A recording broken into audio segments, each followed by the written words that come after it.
কৈছিলোঁ বুলি নকওঁ, তেখেতে হয়তো মোৰ মুখৰ পৰা উলিয়াইছিলে। কাৰণ জুবিনদাৰ সমাধি ক্ষেত্ৰলৈ মই দেউতাক লৈ গৈছিলোঁ সেইদিনা মই তাত প্ৰেছ থাকিব বুলিও জনা নাছিলোঁ। প্ৰেছে সুধিলে কি কৰিব, তাত ফটকৈ মোৰ মুখৰ পৰা কথাটো ওলাই গ'ল। আৰু সেই কথাটো মই ক'লোঁ সেইদিনা পাব্লিকেলি যে মোৰ ওচৰত এটা প্ৰমাণ আছে, যিটো প্ৰমাণে হয়তো তদন্ত প্ৰক্ৰিয়াত সহায় কৰিব। আৰু আজি সেই প্ৰমাণটো মই দাখিল কৰিবলৈ ইমানখিনি কথা ক'লে। আপোনাক মাতিলে নে নিজে আহিছে? তেখেতসকলে মাতিছে, মই নমতা হ'লেতো মই নিজে আহিম। মই আগতেই কৈছিলোঁ যে কিবা এটা প্ৰমাণ মোৰ হাতত আছে। আজি প্ৰমাণটো মই দাখিল কৰিলোঁ। আৰু মই মোৰ ছ'চিয়েল মিডিয়া হেণ্ডেলৰ পৰা কৈ আছোঁ যে ইফালে সিফালে আমি কোনো যাব নালাগে। আমি এটা পইণ্টতে আমাক লাগে, সেইটো হ'ল যে ছিংগাপুৰত দুৰ্ঘটনা ঘটিল নে কোনোবাই কিবা ষড়যন্ত্ৰ ৰচনা কৰিছিল নে জুবিন দাক হত্যা কৰা হ'ল। এই তিনিটা প্ৰশ্নৰ উত্তৰহে আমাক লাগে।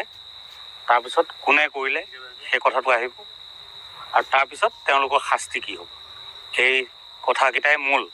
গতিকে তাৰ পৰা বাহিৰত কোনো ব্যস্ত হৈ থাকিব নালাগে।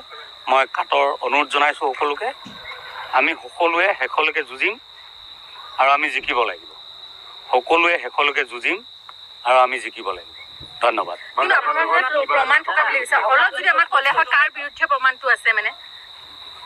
এতিয়া গোটেই তথ্য যদি সদৰি কৰোঁ তেতিয়া কি হ'ব, দোষীৰ মানুহবোৰ বাহিৰে ভিতৰে নাই জানো? তেওঁলোকে তাৰ প্ৰতিকাৰৰ ব্যৱস্থা নল'ব জানো? গতিকে কোৱা উচিত নহয়, আপোনালোকে সোধাও উচিত নহয়। SITক মই যি জনাব লাগে জনাই থৈ আহিছোঁ। মই আছোঁ, সদায় আছোঁ। এই গোটেই যুঁজখনত শেষলৈকে মই থাকিম।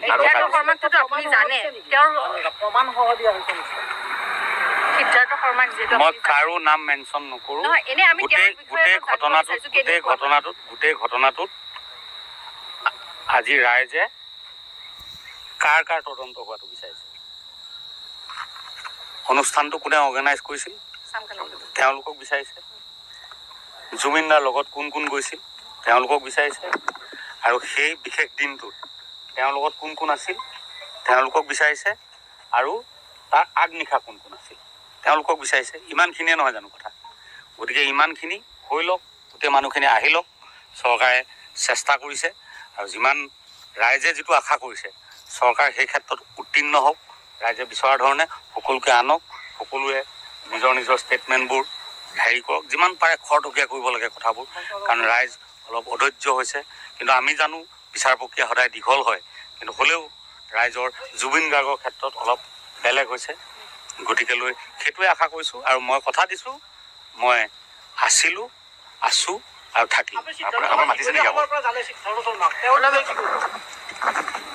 মই কাৰো বিষয়ে আজি একো নকওঁ।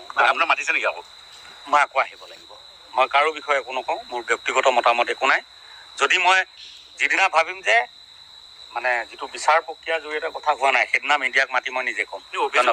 বিষয় তদন্ত প্ৰক্ৰিয়াটো ৰাজনীতিত সোমাই পৰিছে বুলি বিভিন্ন মহলত চৰ্চা হৈ আছে। জুবিন গাৰ্গক লৈ ৰাজনীতি কৰাৰ দম অসমত কাৰোৰে নাই। খালি জুবিন গাৰ্গক লৈ ৰাজনীতি কৰা বুলি কোনোবাই বেলেগ ৰাজনীতি কৰি নাথাকিলে ভাল পাম।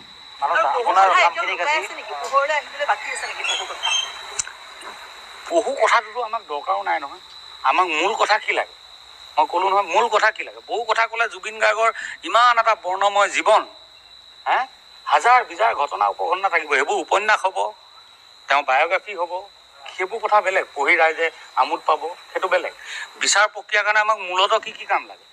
এক, ছিংগাপুৰলৈ কোনে মাতিছিলে? 2, ছিংগাপুৰলৈ লগত কোন কোন গৈছিলে? 3, সেইদিনাখনৰ পাৰ্টি আগনিশা ক'ত আছিলে? কোন কোন আছিলে? কি খাইছিলে? পিছদিনা কোন কোন গৈছিলে? কি খুৱাইছিলে? 4, ইমানবোৰ ভিডিঅ' আহিছে যে শেষৰ ভিডিঅ'টো ক'ত? শেষৰ ভিডিঅ'টো ক'ত লুকাই আছে? অসমবাসীয়ে চাবলৈ পাব লাগে। সেইটো তেওঁ পোষ্টমৰ্টেম ৰিপৰ্টতকৈ তাৎক্ষণিকভাৱে দৰকাৰী বস্তু, যিটো ৰেকৰ্ড হৈ আছে কাৰোবাৰ মোবাইলত। নিশ্চিতভাৱেতো ৰেকৰ্ড হৈছে নে অকল সেইখিনিয়ে নহ'ল, বাকী চব হ'ল? মই নাজানো। এতিয়া বাকীবোৰক চালে বেয়ে কোবাই থাকি সেইটো সময় নষ্ট কৰাৰ বাহিৰে একো নহয়। শ্যামকানু মহন্তৰ ঘৰৰ পাৰ্টিলৈ কোন গৈছিলে সেইটো বৰ ডাঙৰ বিষয় নহয়। ডাঙৰ মানুহ পাৰ্টিলৈ মাতিলে সৰু মানুহ যায়েই। সেইবোৰ কথাত দৌৰি থাকিব নালাগে। সেইবোৰে মানুহক দুখ দিব, আমাক জুবিন দাক ভাল পোৱা মানুহখিনিক ভাগ ভাগ কৰিব। ৰাজনীতি গাব নালাগে, চৰকাৰে নকৰাখিনি আঙুলিয়াই দিব লাগে, কিন্তু চৰকাৰকেইটা গালি পৰাৰো সময় নহয়। কোনোবাই যে গালি পাৰি আছে সেইটোও ভাল কথা নহয়। ঠিক সেইদৰে চৰকাৰ পক্ষও কোনোবাই কথা এটা সুধিছে কাৰণে তেওঁক ইটিকিং কৰিব, তেওঁক জেলত ভৰাই থ'ব, সেই কথাবোৰো গ্ৰহণযোগ্য নহয়।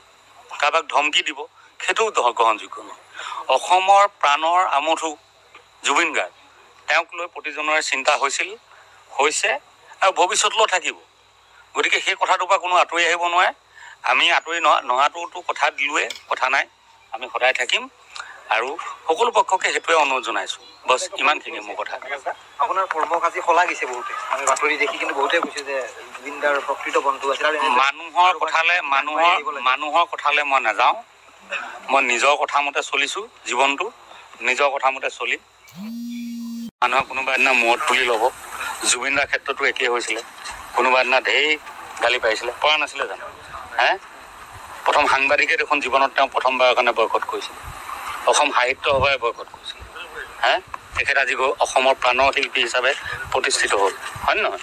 গতিকে সেই কথাবোৰত আমি আজিকালি গুৰুত্ব নিদিওঁ বুলি নকওঁ, শুনা পাওঁ, একাষৰীয়া কৰি থওঁ, সেইটো জীৱনৰ এটা পাৰ্ট বুলি ভাবোঁ।